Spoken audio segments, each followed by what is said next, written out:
Wassalatu wassalam ala Rasulillah wa ala alihi wa sahbihi ajma'in. Amma ba'du. A'udzubillahi minasyaitonirrajim.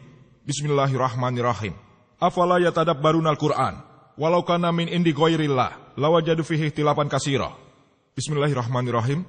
Rabbis shrah li sadri wa yassir li amri wahlul 'uqdatam min lisani yafqahu qawli. Yang terhormat Dr. William Campbell, para hadirin lainnya, tetua saya, dan saudara-saudari sekalian. Sekali lagi saya menyambut Anda sekalian dengan salam Islami. Assalamualaikum warahmatullahi wabarakatuh. Semoga berkat dan rahmat Tuhan yang Maha Besar bersama Anda semua. Dr. William Campbell hanya menyinggung 2 poin dari 22 poin yang saya buat. Hanya 2.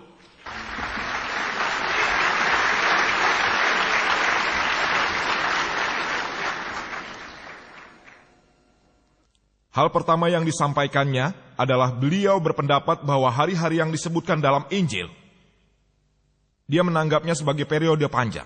Saya telah katakan dalam pidato saya, yaitu bila Anda menganggap hari-hari sebagai periode-periode panjang seperti Al-Quran, Anda hanya menyelesaikan 2 permasalahan. Masalah 6 hari penciptaan.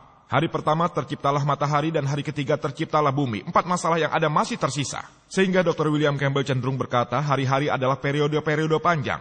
Dari 6 dia hanya menyelesaikan 2 kesalahan ilmiah. 4 masalah masih tersisa mengenai penciptaan alam, beliau setuju. Itu bagus. Beliau mengatakan hal tersebut sulit untuk dijawab. Hal kedua yang disinggung adalah mengenai tes ilmiah dari Mark. Bab nomor 16, ayat 17 dan 18. Dia berkata, salah seorang temannya yang bernama Hari, apapun namanya dulu, di Maroko, ia makan kuskus.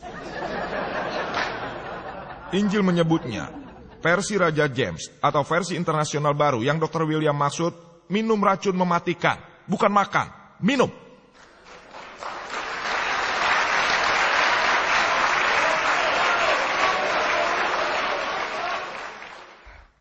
Saya tidak keberatan, bahkan bila ada seseorang makan racun mematikan juga tidak masalah. Tapi itu hanya 1 orang di Maroko. Yang saya tahu 2 miliar orang Kristen ada di dunia. Tak seorang pun yang dapat selamat. 1 dari 2 miliar orang. Saya rasa Dr. William Campbell adalah seorang penganut Kristen yang taat. Saya memintanya untuk melakukan tersebut, bukan temannya yang telah meninggal.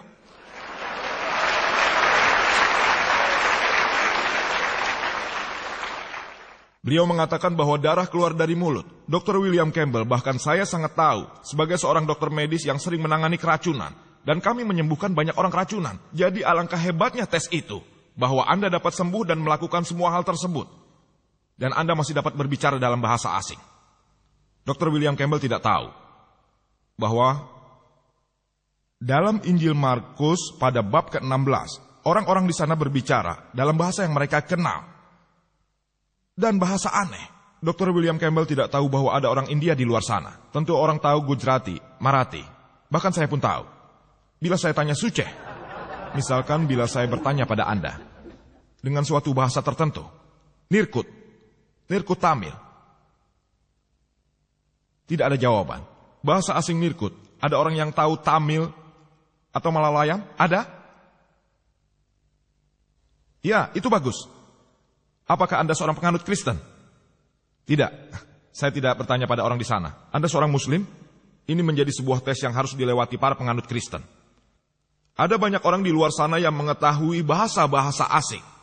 Misalnya, what's your name? How are you?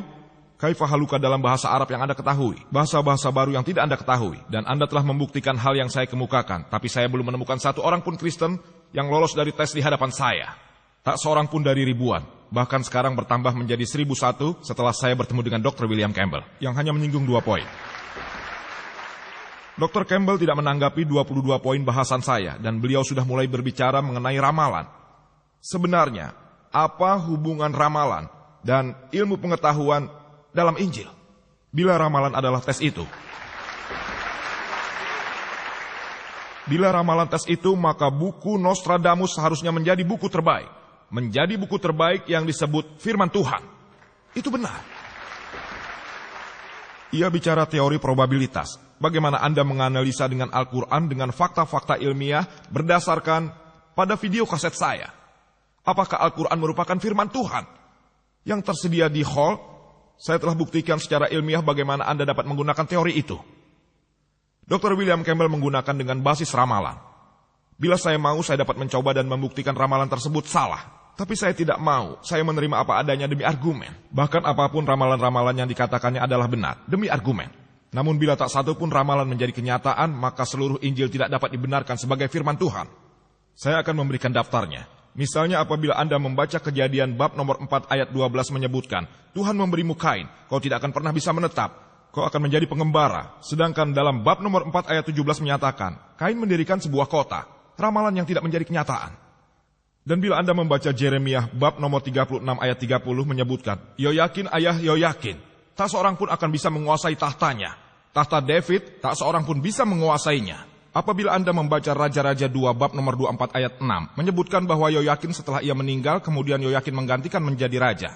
Ramalan yang tidak menjadi kenyataan, satu bukti untuk membuktikan bahwa Injil bukan firman Tuhan, ada bukti lain. Jika Anda membaca Yehezkiel bab nomor 26 menyebutkan, Nebukadnezar akan menghancurkan Tyre. Kita kemudian tahu bahwa Alexander Agung adalah orang yang menghancurkan Tyre. Ramalan yang tidak menjadi kenyataan. Yesaya bab nomor 7 ayat 14 menyebutkan, meramalkan tentang kedatangan seseorang yang akan lahir dari seorang perawan. Namanya adalah Immanuel. Mereka menyebutnya orang Kristen mengacu pada Yesus Kristus yang lahir dari seorang perawan. Kata dalam bahasa Yunani yang ditemukan adalah amlah, yang berarti bukan seorang perawan.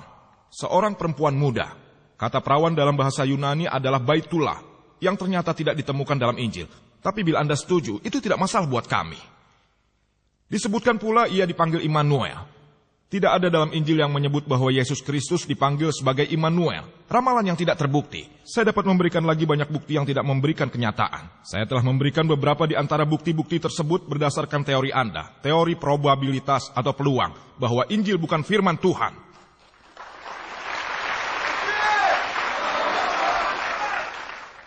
Dr. William Campbell mengatakan, berdasarkan Quran, Ilyas memenangkan perang. Berdasarkan Injil, Ilyas kalah dalam perang. Apapun itu.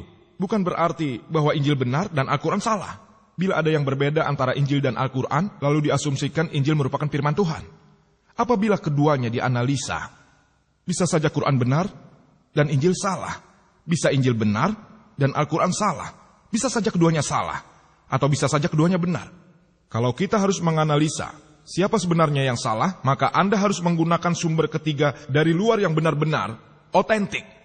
Hanya karena Injil menyebutkan Ilyas kalah dan Quran menyebutkan Ilyas menang, lalu Quran dianggap salah. Hal ini tidak logis. Dr. William Campbell. Selain menanggapi kesalahan ilmiah yang telah saya sebutkan, saya akan bahas hal-hal yang tidak bisa dijelaskan karena kurangnya waktu.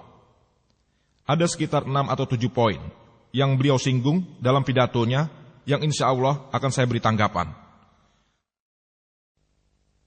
Beliau berkata bahwa Quran menyebutkan, menurut saya, dan beliau menunjukkan kaset rekaman saya berdasarkan saudara Sabri Ali, bahwa cahaya bulan adalah cahaya pantulan. Dan beliau bilang tidak seperti itu.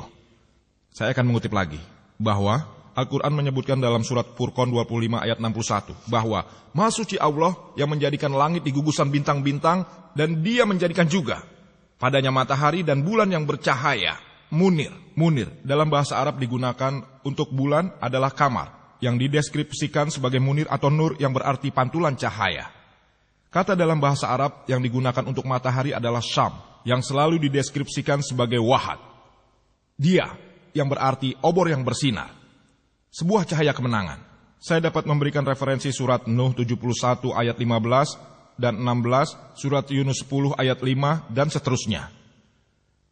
Beliau berkata bahwa bila itu berarti pantulan cahaya, dan dia mengutip Al-Quran lagi, surat An-Nur 24 ayat 35 dan 36, bahwa Allah Subhanahu wa Ta'ala adalah Nurus Samawati wal Ard, pemberi cahaya kepada langit dan bumi.